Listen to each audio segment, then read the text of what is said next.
Thank you for joining us for our third and final session in the Fusion 360 Wellness Series. Again today, I'm delighted to be joined by both Melis Jikalu and Michael Stevens. Really enjoyed the dialogues in the previous two sessions, and the whole wellness series is about just taking a moment and recognizing that our environment over the last 13, 15 months, whatever it's been now, we kind of lose track, is different than what we're used to. And it puts different pressures and challenges on each of us. Some of them are physical and some of them are mental.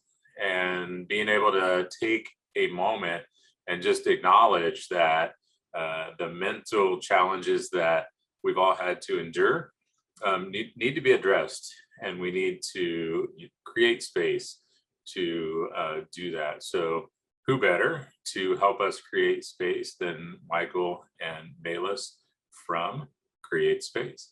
So Melis, I'll turn it over to you. Thanks, Scott. So just for those of you who weren't here in the last few sessions, my name is Melis. My pronouns are she, her, and I'm the program director at Create Space Workshops. And indeed, yes, I mean, for myself, I've been a coach and consultant for the last 10 years, and this question of well-being in the workplace specifically has been something I focused on quite a bit, supporting businesses and future leaders. And now we also do deliver these experiences and workshops. I think specifically around during the pandemic, it's been essential to understand how we've all grown and actually how we're moving forward in our strengths. So I'm going to pass over to Michael, who's going to be here with me today to introduce himself before we get started. Thanks, Melis. Hi, good afternoon, good morning, everyone, depending on where you are in the world. Thank you for inviting us back one last time, and thank you for joining us. My name is Michael. My pronouns are he, him. I'm a wellbeing advocate for a charity in the UK called McHugh Mental Health, based in Leicestershire in the UK, and I'm the founder of Create Space. We're a global retreat and workshop planning service. We essentially design bespoke wellbeing experiences for brands, businesses, executives, both in person and virtually. A lot more of the latter over the last 12 months. I'm here today to support Melis. I'm here to answer kind of any questions in the chat. And yeah, I'm looking forward to kind of being here. So I'm going to pass back over to Melis. Awesome. Thanks so much, Michael. Again, yes, for us, this is the last session, but it's been such a fascinating process, and arriving really at this point in today's webinar where we'll be talking about life after lockdown. And I think it's really fair to say that while the pandemic has actually changed all of us, whether we realize it or not, and after such a prolonged period of stress, uncertainty, it's little wonder that many of us are actually wondering what this life after lockdown is going to be like. What is going to be its true impact on our well-being?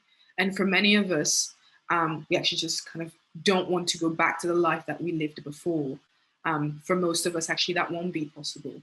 But for some of us, we actually just probably longed for this freedom, this return to normal, so to speak, where others actually might still be quite anxious as to what that looks like, how they will be impacted by, the flooding of people. So depending on what kind of camp you are, I think it's important to realize that this lifting of lockdown provides an opportunity actually to reflect as to where we are now, what we have experienced, and how we can go about creating this new beginning. And in the way that COVID-19 and the pandemic has impacted us, I think we're all kind of treading on this new ground when it comes to imagining our professional and personal lives moving forward as well. And now with the end of these restrictions in sight, well, we realize maybe to some degree that we might need help preparing for life after lockdown. And funny enough, I mean, I say funny, nothing funny about that, but there's a lot of research out there and a lot of articles as well that have been coming up on this subject. And some of the most common kind of challenges as well have that psychologists have identified, are really related to this anticipation feeling. And we've got, slides on this, but essentially we're talking about anxiety, which is a very common feeling that most of us probably experienced even during, lockdown, even before we embarked on this journey. That's a very natural state of being. So is worry as well, not having any foresight of what's to come. We tend to kind of go into this natural state of, well, questioning, and sometimes that can actually be overbearing. There's also fear of going out. Well, for some of us, it's not necessarily this natural process that we imagine. It might take a few steps to actually understand how we integrate that. The same with social situations. How are we going to be reacting, acting even within them? Who are we going to be seeing? Can we see everyone? And the last point here is about this fear of missing out. Will we be able to do all the things that we wanted to do or imagine doing, during lockdown? And will we be missing out on anything important in the process, since this big whole world is again opening up? And so it's quite important looking at these to really mention that with everything changing in our lives, it can feel threatening, whether it's mild or very acute. When we feel this sense of change, sometimes our body might go into fight, flight, or freeze mode just to protect us from the unknown. And so it's okay to feel any of those feelings, whatever that may be right for you at the moment. And actually, sometimes it's okay not to even be okay at all. And if you imagine what we were told at the beginning, that this home, whatever that looks like for you right now, is the best place to be, the best place to stay safe. Now we need to leave this safety, and that can also make us feel quite strange, worried, or anxious. So today's webinar is really about exploring some of those elements, and we'll go straight to the practical, really looking at how to manage the stress and anxiety that may have kind of come up, and how to manage this in order to make a smoother transition into life after lockdown. I'll have a conversation with Scott again, as always, to just share, I think, from his perspective, also his process and any tips as well moving forward. He just shared that he's been back at work, I think yesterday. So it will be quite exciting to just delve into that. And then the last piece, we'll just kind of explore actually how the habits and the lessons that we learned during lockdown can still help us moving forward in creating a meaningful future. Okay, so I'm just going to dive straight in. I think for the first part, as I said, as we learn to manage whatever challenging emotion and feeling that's coming up for us, it's really important that we focus on specific elements. And the first one here is actually our mental health. We talked a lot about mental health throughout the pandemic, and I think the conversation still extends to this next stage of life after lockdown. Because taking care of your mental health, we know, helps reduce stress. It can also improve your mood and improve your relationships. It actually helps in dealing with social anxiety, which is something that a lot of people actually have signaled being something that resonates with them. So first things off, it's quite important to get support. If you find that you're really struggling with your mental health at the moment, it's just essential that you seek help from your healthcare provider. Many of the easing restrictions or even that return to normal will cause some stress and anxiety, and this is to varying degrees. And as I said before, all of this is to be expected. And if you are in the category where this is just not something you can deal with, actually, there is no shame in getting support in these difficult times.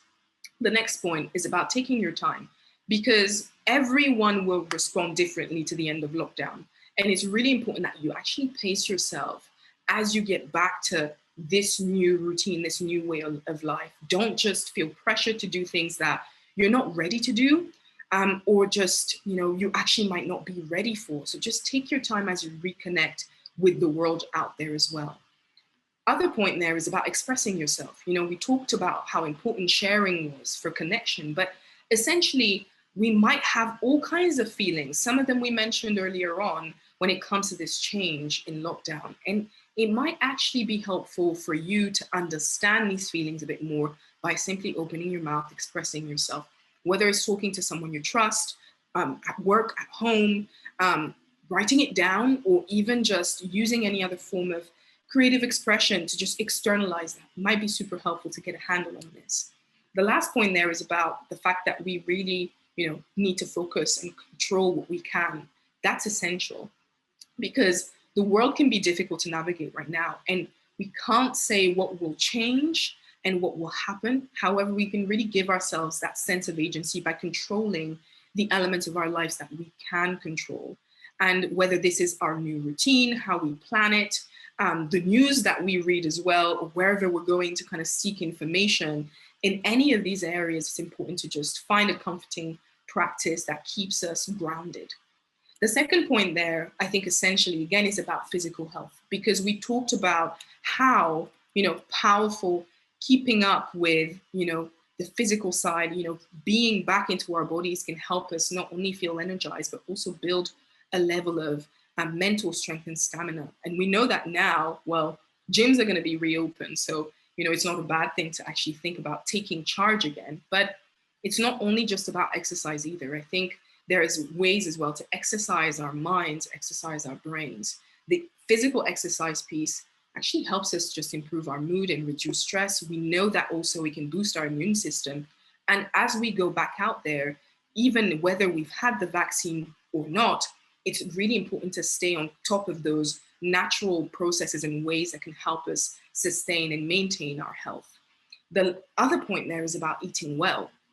We know that as well, restaurants might start opening again, and that's probably something to rejoice on. But essentially, how we approach this really is about finding balance and health again, because we know this has positive impact on our health. So just pay attention to your diet as the restriction eases. Get some guilty pleasures in, yes, but overall, really trying to have a balanced approach.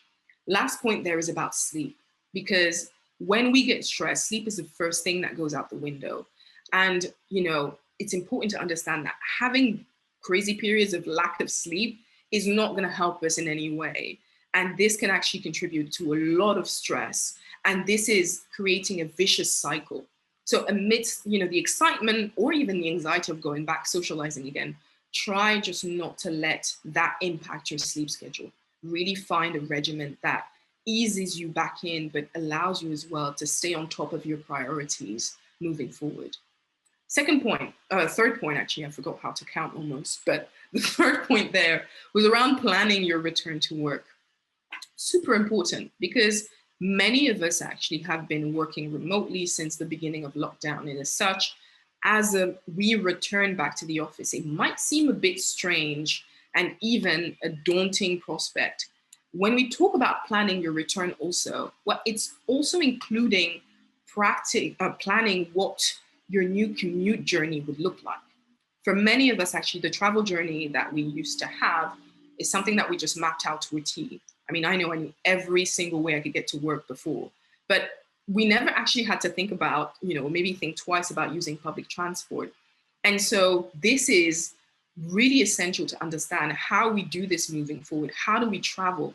And this is actually in conversations has brought up quite a lot of anxiety, because it might be that you're not so comfortable with the idea of brushing shoulders with strangers anymore, or even just being so close to people on the train. And so it's crucial that you start imagining these alternatives. Might just be that you're doing adult carpooling, or using your bike, or doing other methods of solo travel to get to work. But just don't hesitate to share your concerns so far, if this at all is not possible, with your employers, with your family, with your friends, so you can seek support and find ways of moving forward with that.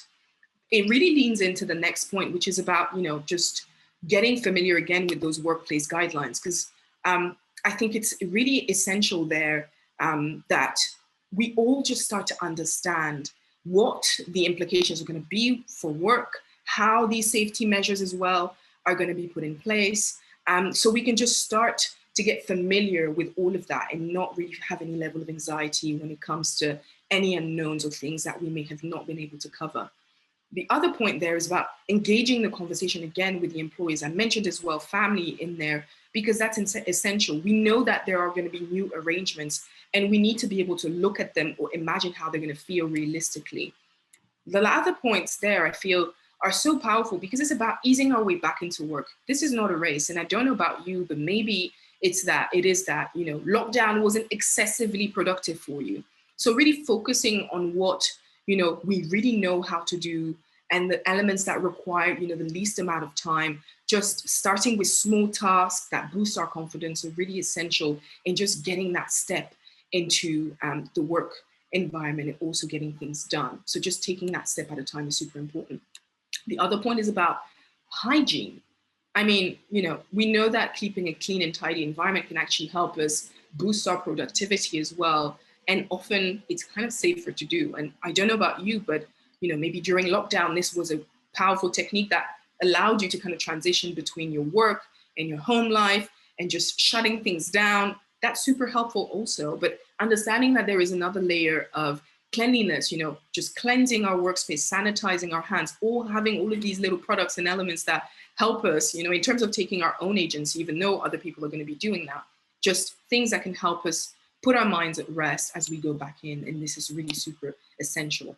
This piece is quite chunky, but the last point, if you bear with me, really essentially is about, making sure that we schedule time outside.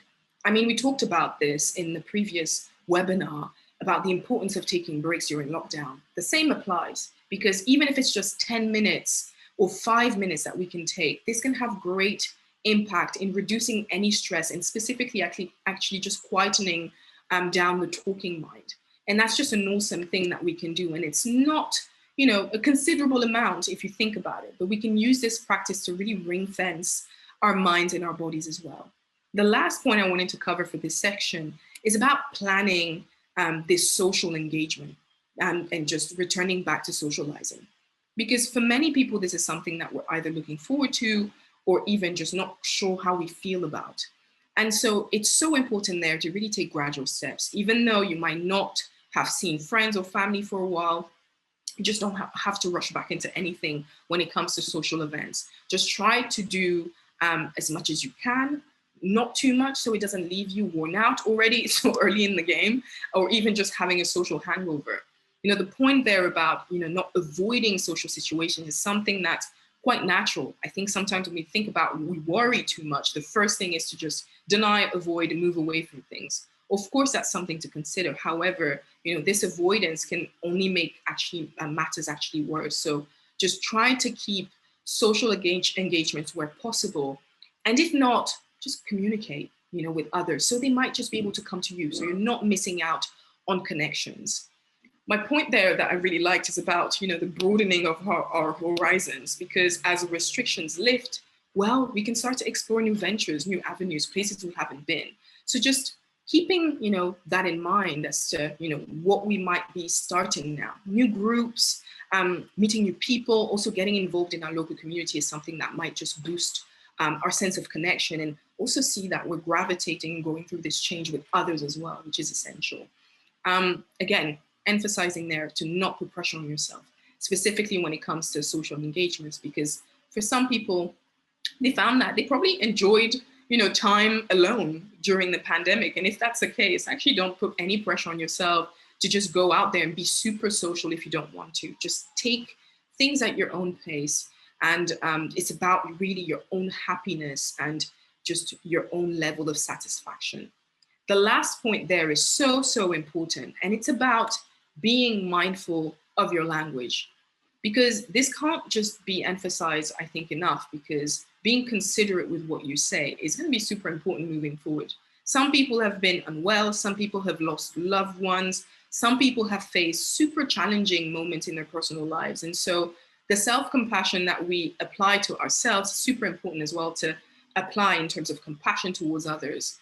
And this goes to avoiding asking too many questions, making assumptions or making unsolicited remarks. For example, commenting on people's appearance. We don't know what people are going to look like behind the screen. So it's not our job to go and have an opinion about it.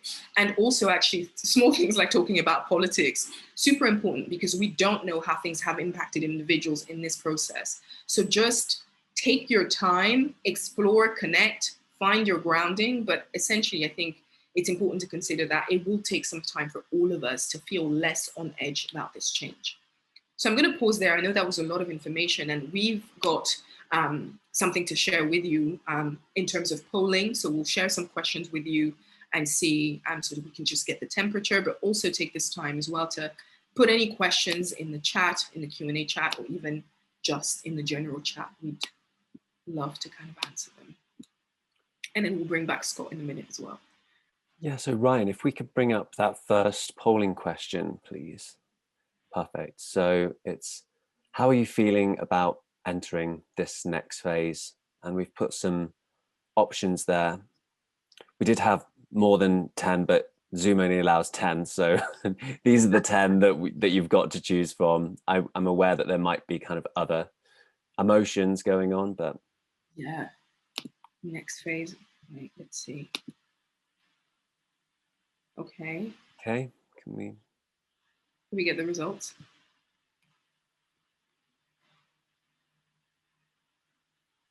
Wow, conflicted. Okay. And anxious as well, coming up second. Very normal. Great. Let's try the next one as well.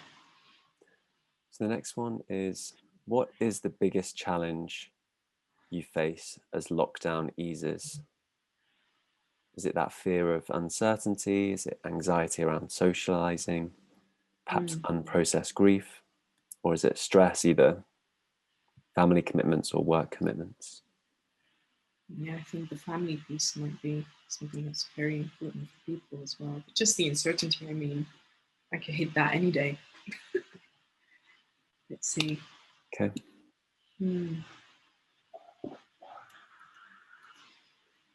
Yeah, work commitments. This is super important. Yeah, about the communication with, our colleagues, our team, our employers about what this is going to look like. Let's try the next one as well. So in terms of work, how are you feeling about returning to the office environment? From kind of very positive down to kind of very negative, or do you have no strong feelings towards this?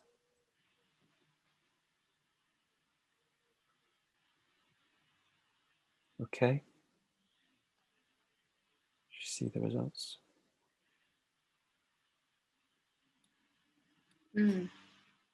Yeah, somewhere in the middle. And then the final question, as we enter the new normal, do you see yourself spending more or less time with your family? Really good one.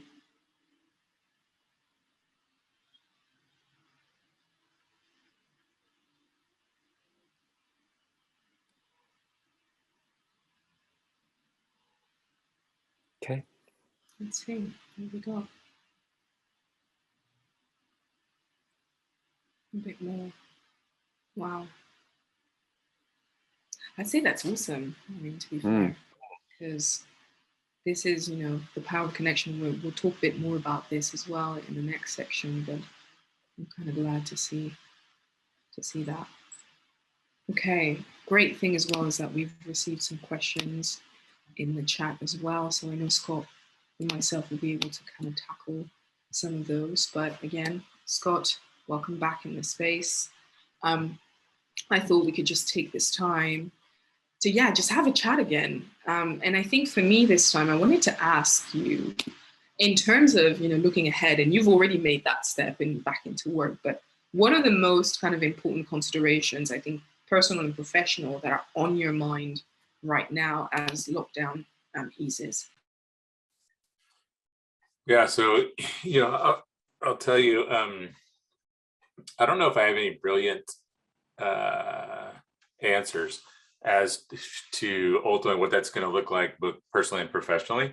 I'll tell you my experience of going back to the office for the first time. So it was yesterday that I went to the office for the first time since, I don't know the exact date, but it was roughly sometime in March of 2020. So it's been a while. And while I didn't love the entry into the work from home routine back in March of 2020, I figured it out, and it kind of became my new normal. And the amount of kind of, I don't know if I'd call it anxiety, but like, I love that conflicted was one of the things that, popped up for people, how they're feeling. I was definitely conflicted. I went to bed earlier, which, would say that I was kind of stressed out about it. I thought about, what do I need to wear? What time do I have to leave? Like, And these things were definitely, it's hard to say they were overwhelmingly stressful, but they definitely brought stress that, I hadn't had to endure for a bit. So, once I got to the office, I love our office, and, I love the people in our office. So it was all good. But like that whole process of thinking about kind of getting back into it, actually then going through the commute, which, isn't amazing, is something that I think all of us are going to have to process. I loved one of your suggestions in there was, start slow, one step at a time. Like I went to the office yesterday, and I don't know if I'll go back this week. Maybe I'll go tomorrow, maybe I won't. But I think easing back into what becomes the new normal is probably the right approach. I love how flexible you were. Maybe I will, maybe I won't. And it really speaks to this thing of taking it slow and really feeling your way into it. And I'm wondering, you touched on a couple of elements, the things you had to think about that were kind of like, oh my God, I haven't done this in a while. How am I going to move forward? But I'm wondering, in terms of your old routine and maybe, your current routine, the working from home routine or the new one, are there any key elements of those that you think you'll actually push through with and really keep and put forward as you kind of ease back into this new state? Yeah, this one will probably sound odd, but one of the things I incorporated, I feel like I'm a continuous learner. I always want to feel like I'm learning something. And of course, in my line of work, I get to learn all of the time. But like somewhere in the midst of the pandemic, I felt like I needed to learn more. So I took up learning Spanish in Duolingo. And I was just looking, I'm almost one full year into my Duolingo, and I'll earn that 1-year badge thing. It's all about the badges and these things. So I'll probably continue doing that, and I'll continue to learn other languages. One of the things that I have acknowledged or certainly observed as I travel around the world is that I really only know English. And I'm always astonished, amazed, inspired when I visit other countries and people can speak 2, 3, 4, 5, 6 languages. So it's always felt like something that, an area where I need to be better. So, I will continue making time for that, for sure. The other thing that I'll do, and I had time to do it kind of during the pandemic, is just have some downtime for myself. Like, I had more time in the pandemic where, it's 5 o'clock or 6 o'clock and my meetings are done and I don't have a commute. So, my family wasn't around yet, or they weren't done doing whatever they were doing. So I would just, put in some headphones and listen to music, or listen to a podcast, or do something that was, somewhat pointless, but, just made time for me to just like be with me. And it was pretty awesome. And so I'll figure out how to continue doing that. I guess the third thing, what I was thinking threes, is I really enjoyed having dinner with my family. Like that is something that in my line of work and kind of in my schedule, that doesn't always happen. And, we have 3 boys, so they're always going to different directions. So having dinner with the family wasn't something that we were always able to do.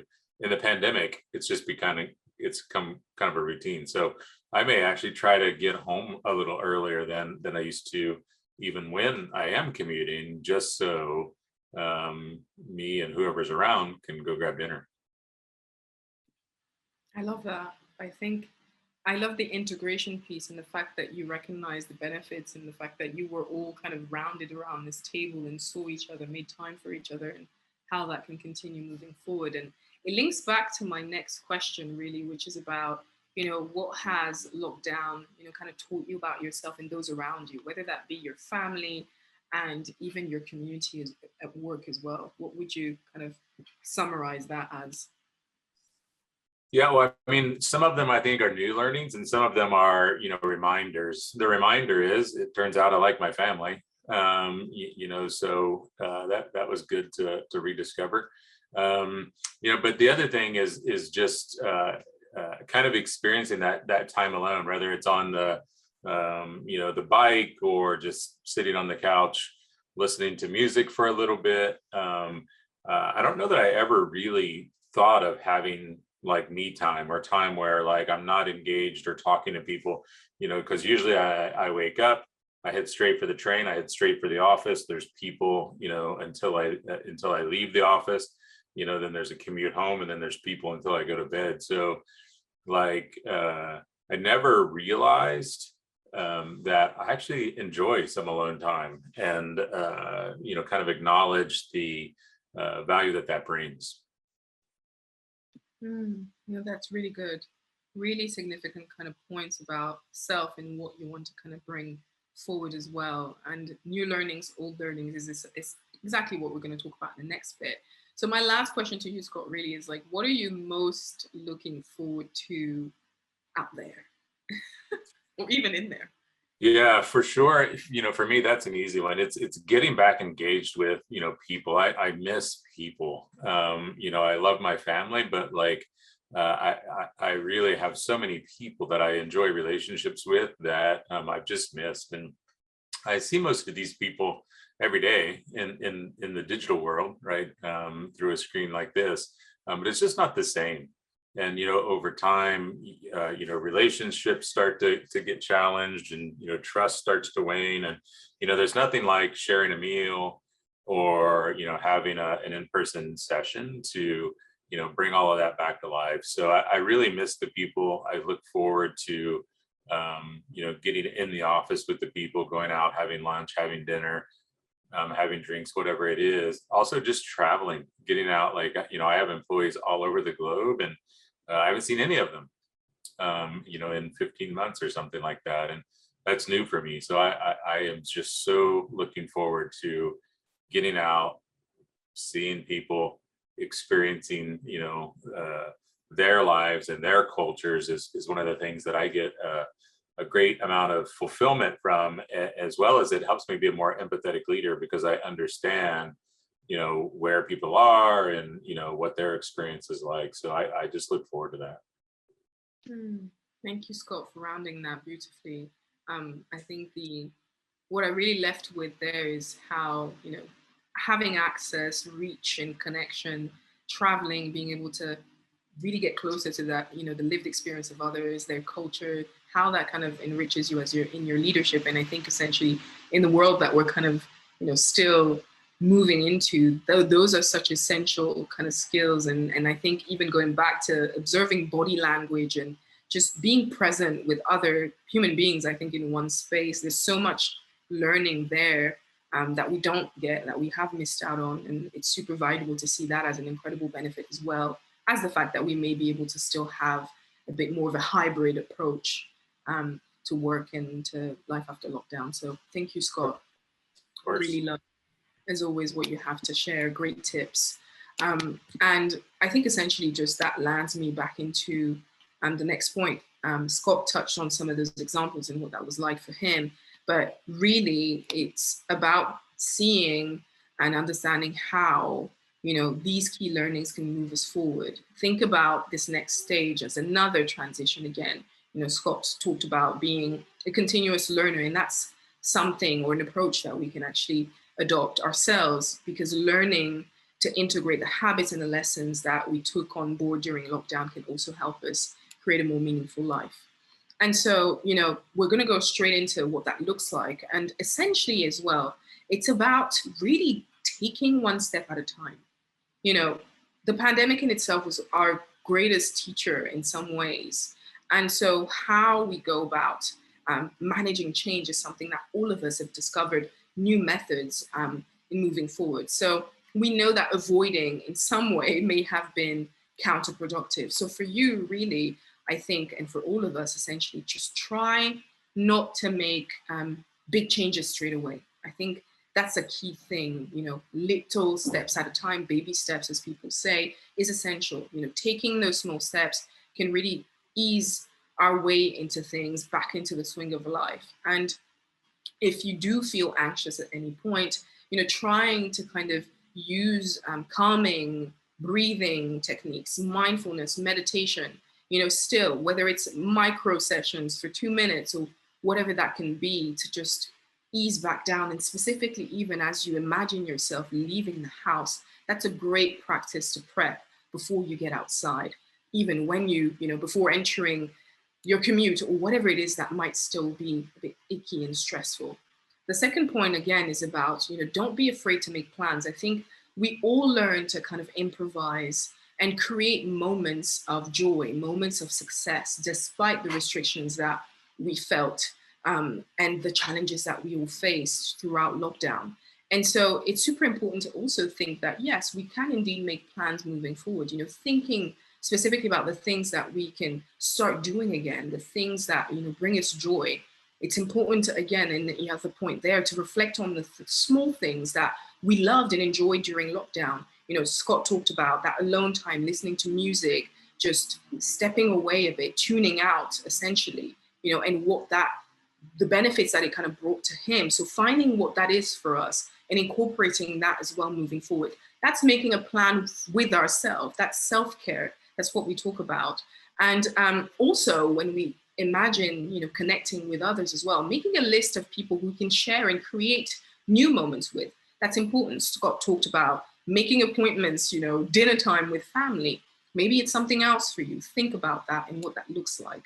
The third point really is about bringing back our old routines. For many of us, we're kind of used to this new way of life, and whether that's kind of, working from home or spending more time indoors than we used to. So how do we move forward and start kind of incorporating, those elements as well? Maybe they were already part of your old routine. Maybe it's the fact that, you had certain kind of practices at work that made you feel most efficient and effective. Just reflect and draw out all of the good bits, the bits that made you feel really successful, excited, and just inviting that back into your productivity routine and, really get a sense of how that might serve you moving forward as well. The other point there is about, reviewing your wake up time and bedtime. Scott talked about everything that came with getting prepped up, going to work, that's added time to your schedule. So really setting an intention with your bedtime and also when you wake up is important. So set that intention, stick to it, and also adjust in due time. That's can be quite helpful. The other point there is about reimagining, family time. Again, Scott touched on that. And for many of us as well, we maybe spent more time with our family, parents, children, partners than, we imagined possible. And so it may have had some immense benefits in strengthening, your connections as well. And so going through these challenging times together, it has to stand for something. So let's find ways of not breaking that chain completely. And so the fourth point there where we're going to is about focusing on what's important. I think essentially, being in lockdown has actually led to this slower pace of life, meaning that, we maybe put less and less pressure on ourselves to act a certain way because we were all kind of, not trapped, but really held back by, these restrictions and being in our own homes. So just use this time as well to just start thinking again about what's really important to you. What were those key learnings, rather than thinking about what you should do just because we're going back to life as normal. So last point on this is about, just things take time. This is again a new journey in itself. It's a continuing journey, but again, it's another stage. So just don't forget that, we have indeed been living in these unprecedented times, and we have, had our lives probably turned upside down. So just really being kind to yourself as lockdown begins to lift is super important. And also just remember that it takes time for things to return back to normal, whatever that is. And it's okay actually if you are, one of those people who actually just take longer to adjust than others. There's nothing wrong with that. There's nothing to feel shame about. And everybody actually responds to different situations differently. And no one actually, has a better approach than the other. There's no one size fits all. So just keep that in mind. So we're going to pause there for this session and actually just to go straight into a recap before we bring in the questions. I think the key things we really want to leave you with, and we really talked over and over about this, is about going slow, really transitioning into this new way of life isn't a simple process, and it can take time to adjust, as we said. And the idea of kind of seeing people, going to public places again, all of that is a process of its own. So really taking small steps and not rushing into things is really what we want to aim for. The point there, essential one about compassion. I talked about that, but it's so essential to know that, compassion is the thing that's going to keep us going, the thing that's going to heal us in some way. And as even we look to support each other, even ourselves, it's the thing that's going to keep us, grounded in our connections as well. So just taking that time for yourself, staying active as best as you can, eating well, and also just being mindful of how you interact with others is just super important during this period of upheaval. The other point, again, is about routine. If you were here last time, we talked about this in great detail when it came to, working from home, but this also applies to, this new phase which we're heading towards. And we know that human beings are creatures of habit. And so these big changes, are quite hard for us to cope with. Therefore, making, time to create a routine, stick to it, and even, when things kind of get different or challenging, we can hold on to something that feels right, it's part of our actual, norms, or our norms of being.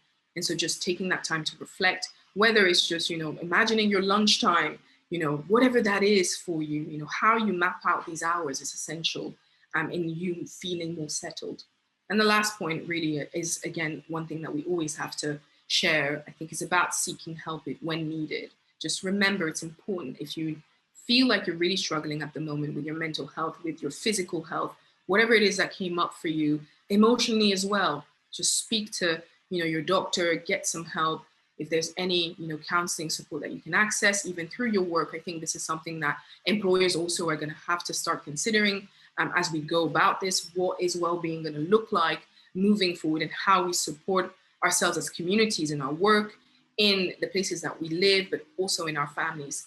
This is something that, we still need to keep at the forefront of our minds. Last thing I'll really leave you with, I think, is this quote, which we really love. And it says that we can't stop tomorrow from arriving by closing the door. This, sometimes when I read it at first, I was like, oh, that's a bit insensitive. But to a certain extent, there is a level of truth there, because whatever happens, there's always a way to integrate change for the better. We really have to just seek out those solutions because they are there, and know that we're not alone, because avoiding in any way, shape, or form is not something that we want to stay in. It might just be feel okay for a moment, but at some point, whatever it is, in terms of the responsibilities that we have, we will have to take steps forward. And we can do that with the help of other people, but communicating where we're at in this process is super important. So I'm going to pause there, and we'll just invite Scott back. We've got some questions as well, so we can just share. Michael's back in the space. And yeah, let's see what we've got in the chat.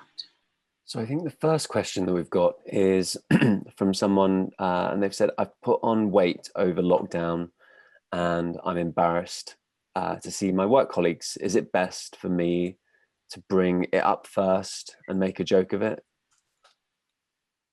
Ooh. The first thing I'm getting is really try and be compassionate towards yourself.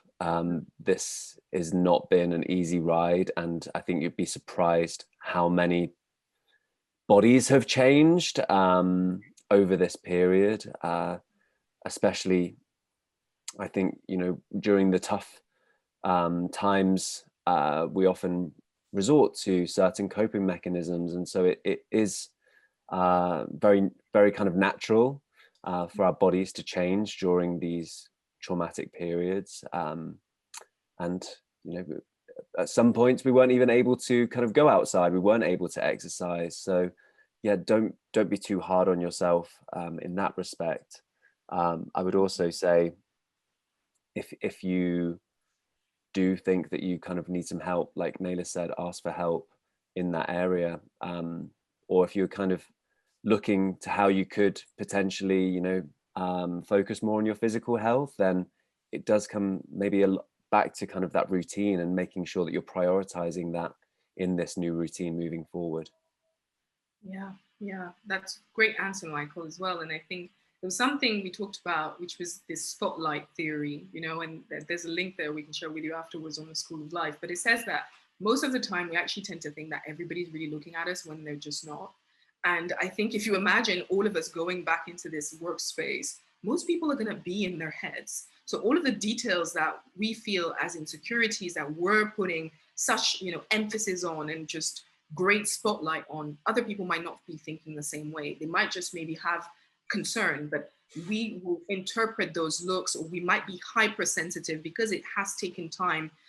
It has been some time since we've been in the company of people. So just be mindful of, the interpretations that we have, whether it's our thinking telling us that everybody's looking at us, or it's just that people are actually just passing looks. So sometimes just questioning our thoughts as well is essential. Am I really seeing this? Has someone actually said something negative to me about my weight? And just, really checking in when we're not reacting on impulse or something that we feel is happening, when the reality in itself is just that, people are just looking at us moving forward. So yeah, that's the other element I would like to just add to that. Just be mindful of what your head says. It's not always the truth. Thanks, Mavis. Next question. I'm struggling to feel motivated and feeling tired. Is this normal? Scott? I'm not a professional, but I think it's super normal. I think this is something that everyone goes through. And, frankly speaking, it's one of the reasons that I want to get back in the office, engaged with other humans, right? Because I draw inspiration from others. I draw energy from others. And, it's one of the ways that I build my energies. I don't know that I'm a huge extrovert, but I do, build energy from others. And my suspicion is whoever asked that question is similar. And, I think when you get back engaged, whether it's 1 day a week or 5 days a week, you'll start to see some of that motivation and clarity in mission and purpose start to return. Yeah. One thing to bear in mind, our brain loves routine, and any kind of newness requires more energy to process that. And so the levels of kind of uncertainty right now means that we're kind of in overdrive there. So it's very natural that you're feeling tired, because even though you might feel like you're not doing much, this kind of uncertainty that is surrounding everything, it's actually very draining on the body's kind of energy resources. Now, the other thing that I would offer, I love your response to the weight question. I'm certainly not a weight expert either. As it turns out, I'm not an expert in anything, but I have an opinion. Sometimes we believe that everyone is confident around us. Everybody's confident except us. What I can tell you is, in my years on Earth, I realized that we're all lacking confidence, right, in some area or another, and any belief or kind of portrayal that we're not is a facade, right? I can tell you that everyone is lacking confidence, so don't feel alone in that. Whatever your insecurity is, someone else, whoever you're talking to or worried about, they have an equal or greater insecurity. Might just be a different one. Yeah.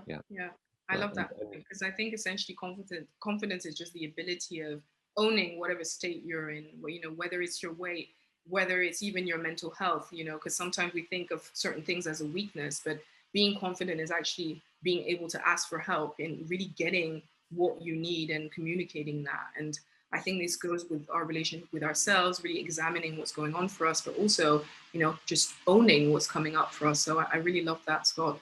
I'm just going to go turn on the light, actually, because it's very dark here in this country. So you don't feel like I'm in a den. I'll be back shortly. Yeah, I'd say, just to add to that, it can sometimes feel like it's a failure. And actually, often these are moments for us to kind of to challenge ourselves, really, and really start kind of valuing what's important in our lives, and recognize actually something might need to change. So I would kind of use it more as an opportunity to perhaps, yeah, introduce other priorities into your life, really. Okay, next question. Someone in my family won't get the vaccine despite being high risk. I'm angry, frustrated, and at the same time a bit scared that I might catch it at the office or on public transport to work and then pass it on to them. Do you have any thoughts on how I could approach this?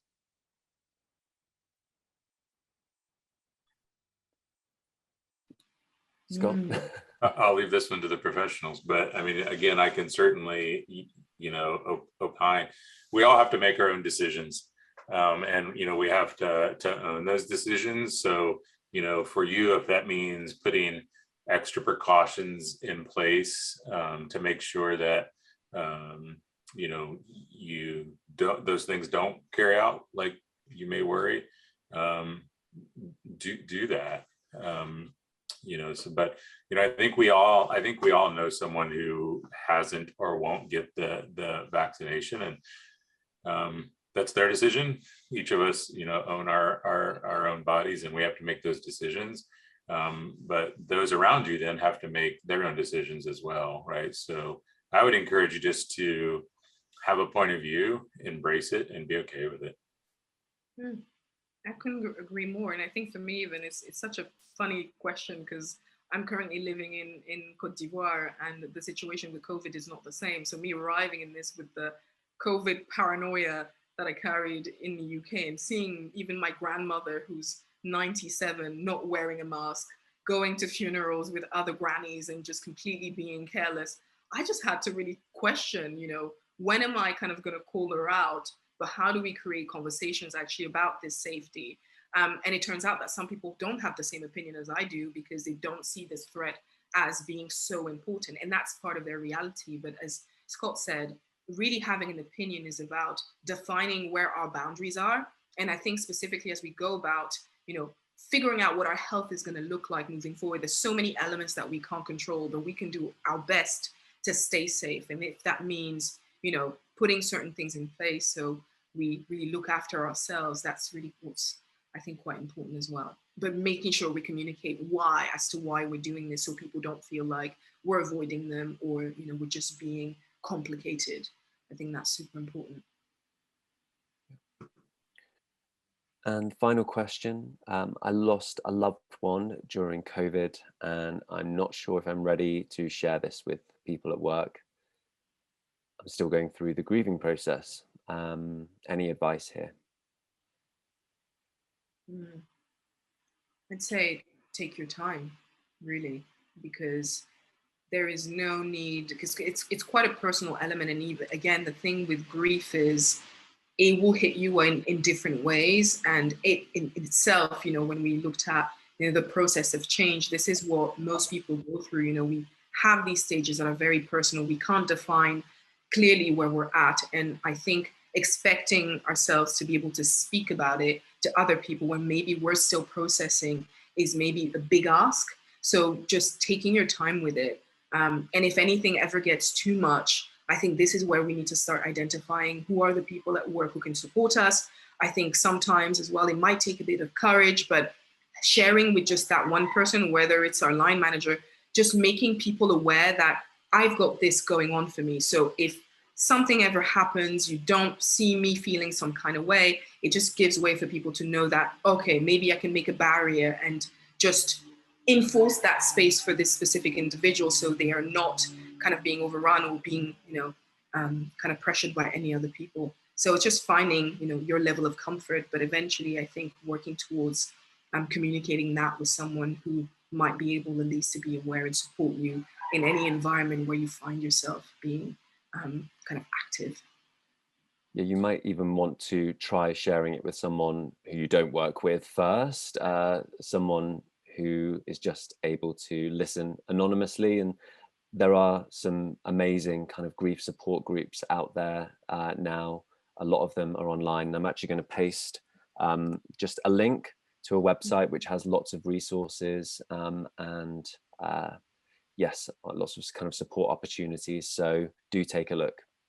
And you might. Yeah, and I would just offer one thing there, because I end up having a lot of information, about our business and thinking about who to share with and not share with. And I would encourage you to think about this as you think about sharing the loss of a loved one. Information goes into two categories: who needs to know and who wants to know. And who needs to know, yeah, that's more clear.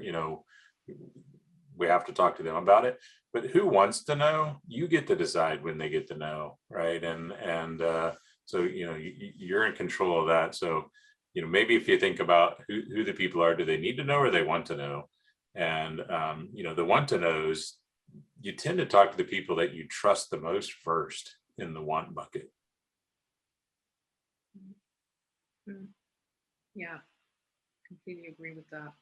And though all the strategies that we can put in place in order to even just safeguard our time at work, I was listening to a podcast and this person was really sharing about, when things kind of come up, they have this one person who they just send, they just, evacuate, like texting, writing things down. So they know they're just leaving that in a safe space where that person's not going to come back and ask them questions about how they're feeling, but they're just going to receive that so that they feel heard in any moment. So really agree with what you shared there, Scott and Michael, about starting with what you know, who you know, and whether, again, defining whether they want to know, need to know.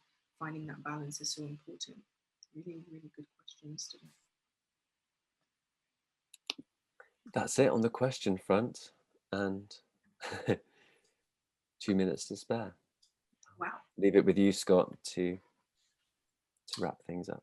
Yeah, so Michael and Mela, certainly thanks to both of you for leading us through the process with great structure and great thoughts. Lots of good insights there.